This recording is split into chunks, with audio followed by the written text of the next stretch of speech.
saudara semua. Saya tahu bahwa ini saudara-saudara datang dari tempat yang berjauhan dan berbeda-beda. Dan tiap kali saya bertemu dengan rombongan semacam ini, ada satu rasa syukur saya, yaitu bahwa kita semua berbahasa Indonesia. Bayangkan kalau kita harus memerlukan penerjemah.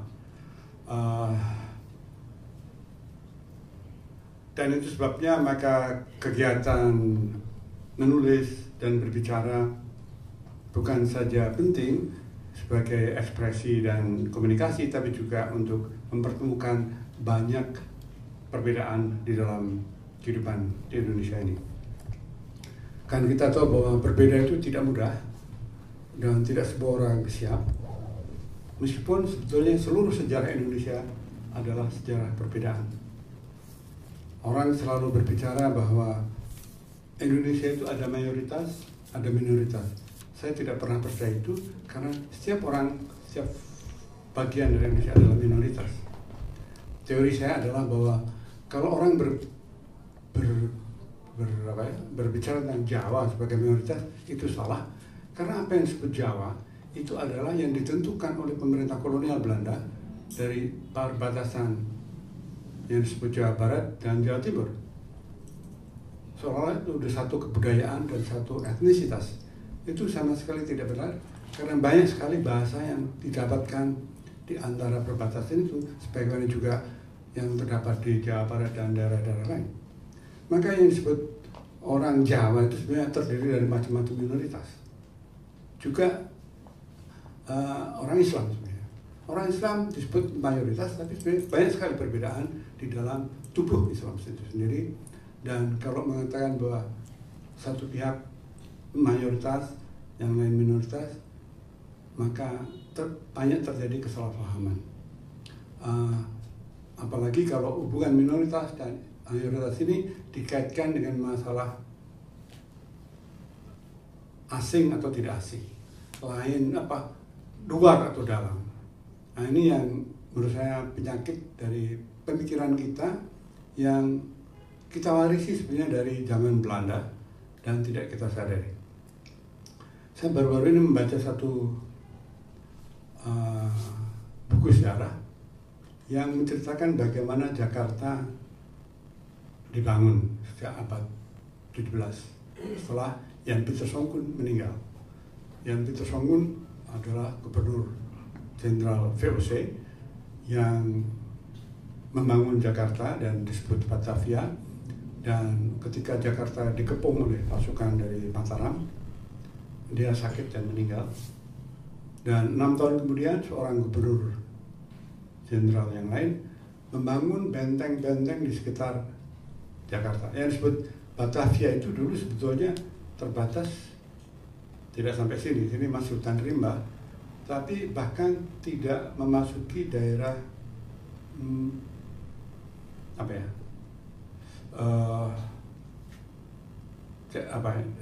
hutan kayu atau kalian di mana sih? Kebayoran Lama. Apalagi Kebayoran Lama. Nama hutan kayu sendiri misalnya adalah itu bagian dari hutan, bukan bagian dari kota. Nah, dengan membangun benteng itu maka dikeluarkan orang-orang yang disebut orang Jawa, dan kemudian dimasukkan orang-orang Belanda ada di sana, tinggal di daerah dekat Ciliwung yang sekarang, dan yang boleh masuk adalah orang-orang yang berperang untuk Belanda, pasukan dari Ambon, dari Bali juga. Tapi ternyata bahwa mereka tidak bisa dipisah-pisah di dalam kelompok-kelompok. Meskipun saudara tahu bahwa di Jakarta ini kan ada Kampung Ambon, Kampung Melayu, Kampung apa lagi? Bali. Ada ya Kampung Bali? Ada. Ya.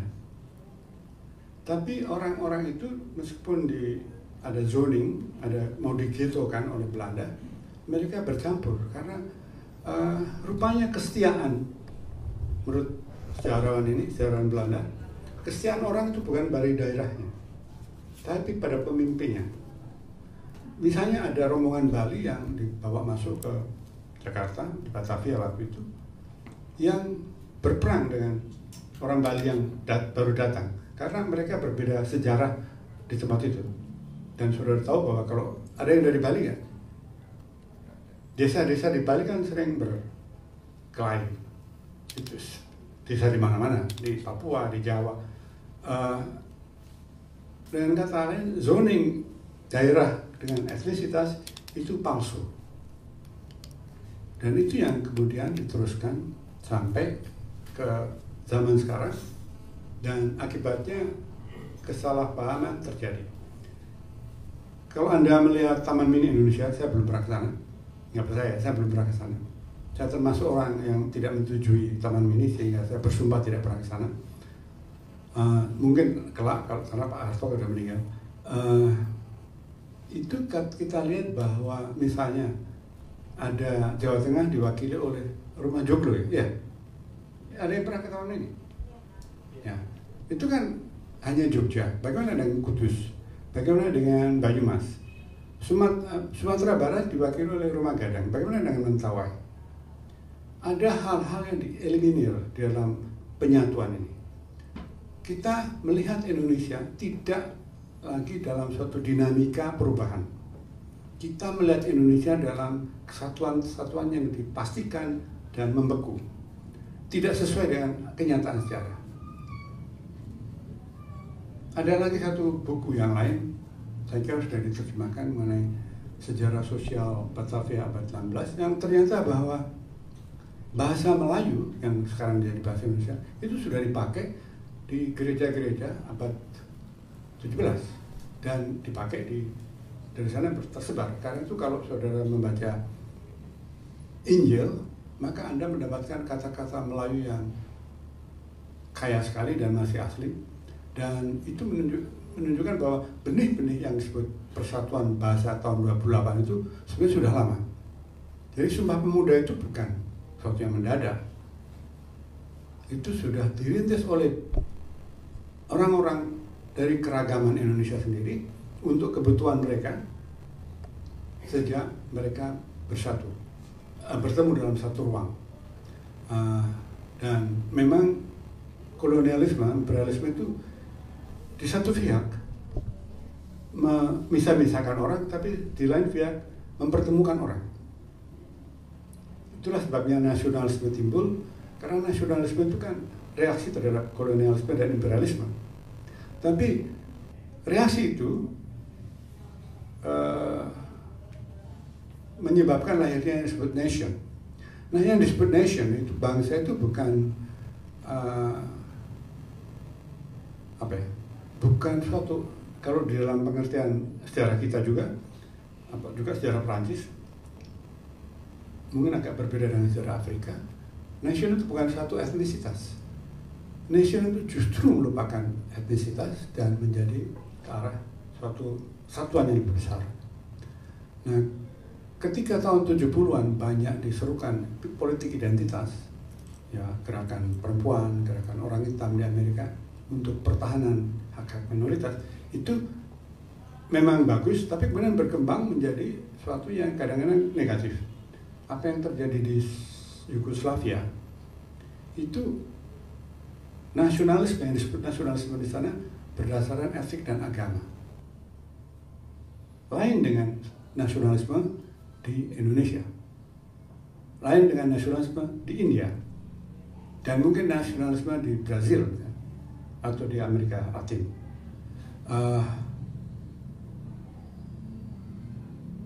Agak berbeda lagi nasionalisme di Afrika, yang kemudian menjadi persoalan sampai sekarang di Sudan, persoalan konflik agama dan etnik. Seolah bahwa kesatuan etnik dan agama itu bukan adalah sesuatu yang diwariskan oleh Tuhan. Itu adalah proses dalam sejarah, proses dalam pengalaman kita. Mungkin saudara mengatakan bahwa agama datang dari Tuhan, ya, tapi tafsirnya adalah dalam sejarah manusia. Karena itu bisa berbeda-beda. Tafsir saya mengenai Quran mungkin berbeda dengan tafsir saudara Habib Rizik mengenai Quran. Tafsir seorang di Kristen di Jerman yang Lutheran akan berbeda dengan seorang Kristen di Amerika, misalnya di Texas. Tafsir orang Yahudi di Tel Aviv mungkin berbeda dengan orang Yahudi di New York. Dengan sejarah, asal-usul, dan pengalaman yang berbeda. Karena itu kalau kita kan menulis kerjaan kita, maka kita harus menyadari bahwa tiap kali kita menulis, kita berhubungan dengan dua hal. Satu, ekspresi kita sendiri, dan kedua, komunikasi dengan orang lain. Nah, dalam keduanya, kita harus menyadari bahwa kita sendiri sebenarnya tidak pernah utuh, tunggal. Kita sendiri berbeda dalam diri kita setiap kali. Kita merumuskan diri kita sendiri dengan KTP, tapi sebenarnya KTP adalah peringkasan dari identitas kita. Kita besok ketemu yang dari Padang, itu akan ketemu orang dari Payakumbuh, makanya seorang Padang. Tapi orang Payakumbuh dan orang Padang ketemu dengan orang dari Medan, akan makanya saya orang Sumatera Barat. Identitas selalu berubah, dan juga kita sendiri kadang-kadang tidak menyadari perbedaan dalam diri kita. Dalam ilmu psikologi yang modern kan ada yang disebut bawah sadar. Bawah sadar ini tidak pernah kita pahami, tapi di situ kita tidak bisa mencapai seluruhnya diri kita, tapi juga dari sana ikut membentuk perilaku kita. Pernah membaca Sigmund Freud, itu menjelaskan sekali bahwa kita sebenarnya terbelah antara kita yang kita ketahui dan kita yang diketahui oleh masyarakat. Ketika seorang anak di waktu kecil melihat wajahnya di kaca, dia melihat dirinya yang utuh. Dia diberi nama oleh orang tuanya. Tapi padahal itu hanya suatu yang transitory, suatu yang melintas. Identitas seseorang itu tidak pernah membeku gitu. Tidak seperti yang tercermin di dalam cermin. Dia proses yang lebih hidup dari itu, penuh dengan misteri dan dengan apa yang tidak terduga-duga. Nah, kalau kita menulis juga kita menghadapi identitas yang beragam pada orang yang kita tulis. Maka setiap menulis kita sebetulnya mengalami merayakan, kadang-kadang menghadapi difference, perbedaan yang tidak putus-putusnya. Bahasa yang kita pakai bisa satu seperti saya katakan, tapi setiap kata bisa ditafsirkan lain oleh orang lain. Kalau kita, apalagi jangankan menulis puisi atau novel, menulis esai saja, tafsir orang bisa berbeda dengan yang kita maksudkan. Dan kadang-kadang kita merasa tafsir orang itu ternyata lebih benar dari tafsir kita.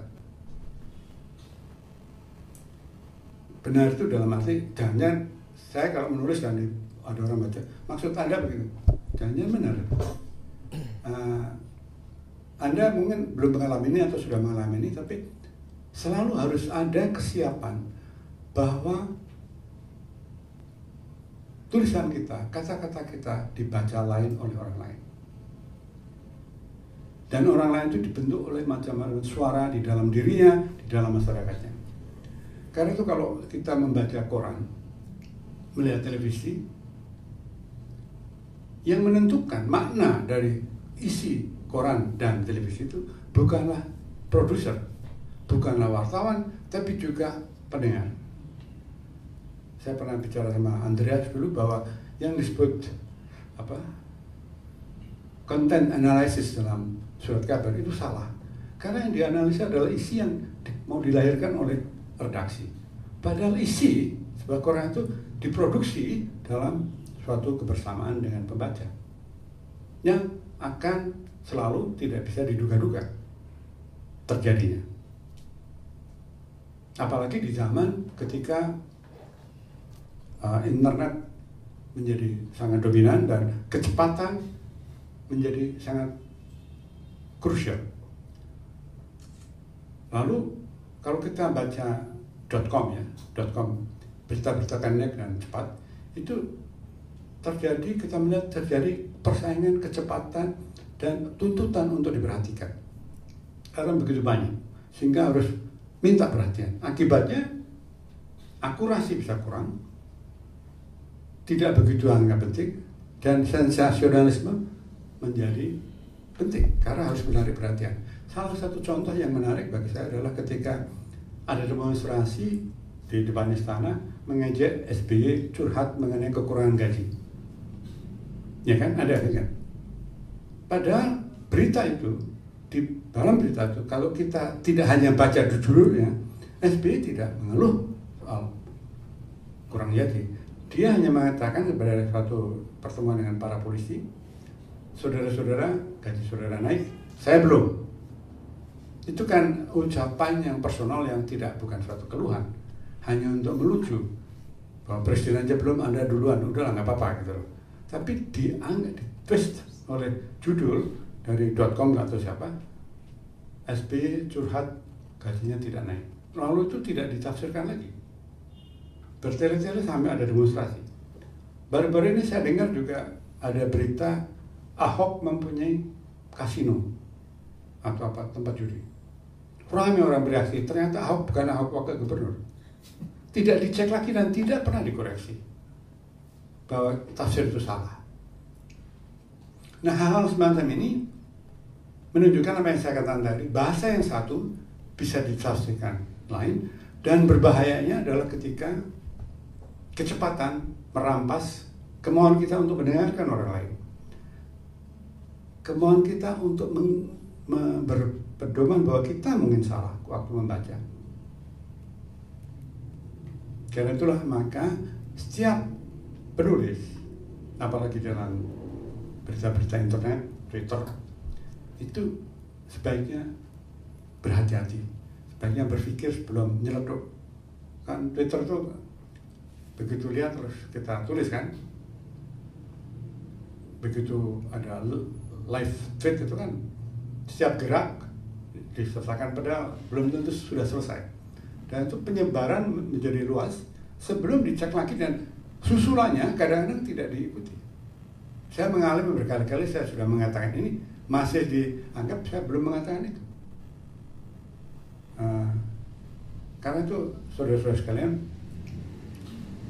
ini juga pelajaran bagus barangkali untuk kita semua, tidak hanya saudara-saudara tapi saya, bahwa proses menulis itu proses pergulatan dengan perbedaan dan mungkin kesalahpahaman pada diri kita dan juga pada orang lain. Saya kira itu saja dulu.